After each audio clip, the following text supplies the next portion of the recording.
ಮನೆಯ ಪಕ್ಕದ ಮರಕ್ಕೆ ನೇಣು ಬಿಗಿದ್ದು ಯುವಕನೋರ್ವ ಆತ್ಮಹತ್ಯೆ ಮಾಡಿಕೊಂಡ ಘಟನೆ ಮಂಗಳೂರಿನ ಪಡೀಲ್ ಕೊಡಕಲ್ ಎಂಬಲ್ಲಿ ನಡೆದಿದೆ. 23 ವರ್ಷದ ಶ್ರವಣ್ ರಾಜ್ ಕಂಬ್ಳಿ ಆತ್ಮಹತ್ಯೆ ಮಾಡಿಕೊಂಡ ಯುವಕ.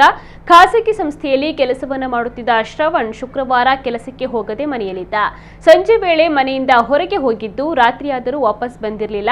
ಬೆಳಿಗ್ಗೆ ಹುಡುಕಾಡುವಾಗ ಮರವೊಂದರಲ್ಲಿ ನೇಣು ಬಿಗಿದು ಆತ್ಮಹತ್ಯೆ ಮಾಡಿಕೊಂಡಿರೋದು ಪತ್ತೆಯಾಗಿದೆ.